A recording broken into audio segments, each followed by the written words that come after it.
ধন্যবাদ। আমি মহান আল্লাহ তাআলার দরবারে শুকরিয়া জানাচ্ছি যে আমরা বহুদিন পরে আমরা একটা শান্তিপূর্ণ পরিবেশে আবার নমিনেশন সাবমিট করতে পারলাম।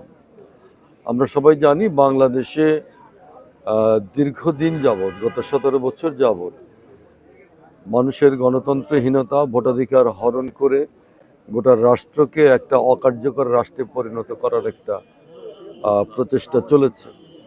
আমরা বেগম খালেদা জিয়া এবং আমাদের নেতা জনাব তারেক রহমানের নেতৃত্বে দীর্ঘদিন গণতন্ত্রের জন্য লড়াই করেছি এবং এই লড়াইয়ের মধ্য দিয়ে আমরা জুলাই ছাত্র গণ অভ্যুত্থানের মধ্য দিয়ে বাংলাদেশে একটা নতুন প্রেক্ষাপট তৈরি হয়েছে, যে প্রেক্ষাপটে বাংলাদেশে আবার গণতন্ত্রকে পুনঃপ্রতিষ্ঠিত করার একটা সুযোগ এসছে। আজকে সেই সুযোগটা আমাদের সকলের কাজে লাগিয়ে আমাদের দেশকে আবার পুনর্গঠন করতে হবে। দেশের এবং দেশের সমস্ত ক্ষেত্রেই, সমস্ত অঙ্গে, সমস্ত অনুষঙ্গে মারাত্মক ক্ষতি হয়েছে। মানুষের মধ্যে ঐক্য, শান্তি, শৃঙ্খলা সহ রাষ্ট্রীয় ও সামাজিক উন্নয়নের সমস্ত ক্ষেত্রেই যে ব্যাপক সংকট তৈরি হয়েছে, সেই সংকট আজকে কাটিয়ে ওঠার জন্যে আমাদের নেতা জনাব তারেক রহমানের নেতৃত্বে 31 দফার ভিত্তিতে বাংলাদেশকে আবার একটা নবজাগরণের পথে আমাদের নিয়ে যেতে হবে। সেই ক্ষেত্রে এই নির্বাচন খুবই গুরুত্বপূর্ণ। এই নির্বাচন শান্তিপূর্ণ, অবাধ এবং সুষ্ঠু হবে, এটা আমরা আশা করি।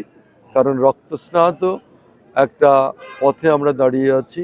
একটা শুধুমাত্র একটা সুষ্ঠু, সুন্দর নির্বাচন, জনগণের প্রতিনিধি নির্বাচনের যে গণতান্ত্রিক যে মূল্যবোধ, সেটাকে প্রতিষ্ঠিত করার জন্য আমরা আশা করি যে এই নির্বাচন অবাধ, সুষ্ঠু এবং শান্তিপূর্ণ, নিরপেক্ষ হবে। এই নিরপেক্ষ নির্বাচনের ভেতর দিয়ে আমরা মনে করি বাংলাদেশে আবার জনগণের শাসন ফিরে আসবে।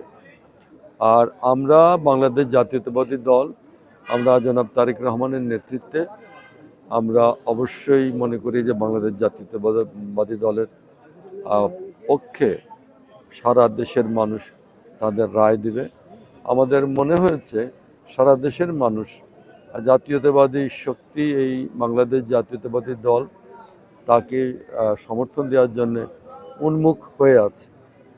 সুতরাং আমাদের বিশ্বাস যে মানুষ সঠিক সিদ্ধান্ত নেবে এবং সেই প্রেক্ষিতে আগামী দিনে জনাব তারেক রহমানের নেতৃত্বে বাংলাদেশে একটি গণতান্ত্রিক সরকার প্রতিষ্ঠিত হবে।